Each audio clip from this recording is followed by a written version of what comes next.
कैसे हैं आप सभी लोग। आज हम एक्सरसाइज 6.1 का क्वेश्चन नंबर 1 करने जा रहे हैं।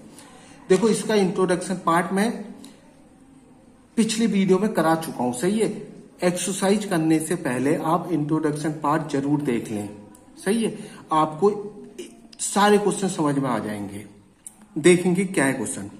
Find the rate change of the area of the circle with respect to its radius when r equal to 3 centimetre, r equal to 4 centimetre, सही है। ये चीज तो लास्ट में डलेगी। देखो, अगर इन क्वेश्चनों में तुमने ये पता लगा लिया कि इसमें गिवन डेट क्या है और हमें फाइंड क्या करना है, तो पूरा क्वेश्चन आपका है, कहीं नहीं जाएगा क्वेश्चन। देखो, find the rate change of the area of the circle. हमें किसका रेट चेंज निकालना है? एरिया का। किसके एरिया का? सर्कल के एरिया का। अगर हम सर्कल के एरिया को ए मान ले, सही है, तो rate change of the area of the circle क्या हो गया? देखो, rate change area of the circle, तो इसका मतलब यही तो हो गया डीए। इसका मतलब क्या है? Rate change area of the circle, यही तो हो गया। अगर ए क्या मान लिया मैंने? एरिया को। किसके एरिया को? सर्कल के एरिया को। तो वो यही क्या कह रहा है कि rate change of the area of the circle, सही है। यानी कि रेट चेंज निकालना है किसका? एरिया का। यानी कि इसका मतलब क्या हो गया? डीए हो गया। इसका मतलब रेट चेंज का मतलब, rate change of the area का मतलब क्या हो गया? डीए। अब किसके रेस्पेक्ट में निकालना है ये भी जरूरी है। किसके रेस्पेक्ट में क्या रखा है? With respect to its radius, यानी कि हमें डीए अपॉन डीआर निकालना है। सीधा पता लग गया, अब कोई दिक्कत नहीं होगी। देखो, उसने कहा rate change of its radius, हमें rate change of the area of the circle, sorry, area of the circle का हमें रेट चेंज निकालना है। किसके रेस्पेक्ट में निकालना है? With respect to its radius, सही है। हमें ये निकालना है, तो इसमें लिख देंगे कि हमने ए क्या माना है, सही है। Let the area of the circle be A, सही है। तो हमें डीए अपॉन डी आर निकालना है। देखो, डीए अपॉन डी आर निकलेगा कैसे?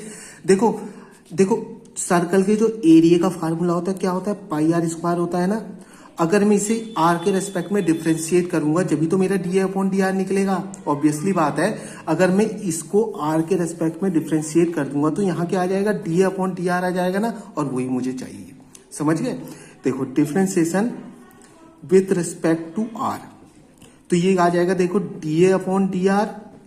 पाई तो कांस्टेंट है, ध्यान दे रहा, पाई कांस्टेंट है, तो ये क्या हो जाएगा? 2r हो जाएगा, क्योंकि आर के रेस्पेक्ट में हो रहा है, सही है। यानी कि इसको मैं लिख सकता हूँ 2 पाई आर लिख सकता हूँ, सही है। 2 पाई आर लिख दिया मैंने इसको, कोई दिक्कत थोड़ी ना है। अब देखो, उसने फर्स्ट पार्ट में आर की वैल्यू, अब ये लास्ट में डलेगी। देखो, आर की वैल्यू 3 सेंटीमीटर और आर की वैल्यू 4 सेंटीमीटर दे रखी है, सही है।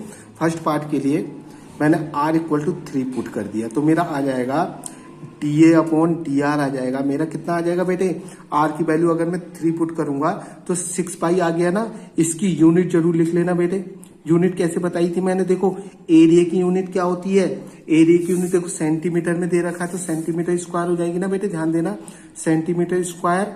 और रेडियस की यूनिट क्या होती है? सेंटीमीटर दे रखी है उसने, सही है। यूनिट जरूर लिख लेना। एरिया की यूनिट सेंटीमीटर स्क्वायर, रेडियस की यूनिट सेंटीमीटर, सेंटीमीटर स्क्वायर पर सेंटीमीटर। और सेकंड पार्ट में उसने आर की वैल्यू कितनी दे रखी है? 4। आर के बदले 4 पुट कर देंगे, सही है। R equal to 4, second part में आर इक्वल टू 4 पुट कर देंगे इसमें।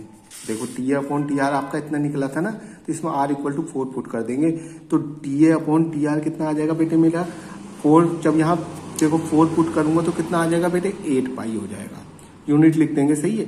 यूनिट लिख देंगे, एरिया की यूनिट सेंटीमीटर स्क्वायर और रेडियस की यूनिट सेंटीमीटर। ये हमारा आंसर हो गया, सही है। आपकी समझ में आया होगा, क्वेश्चन कोई इतना हार्ड नहीं था। इसका आंसर 6 पाई हो गया, इसका आंसर 8 पाई हो गया।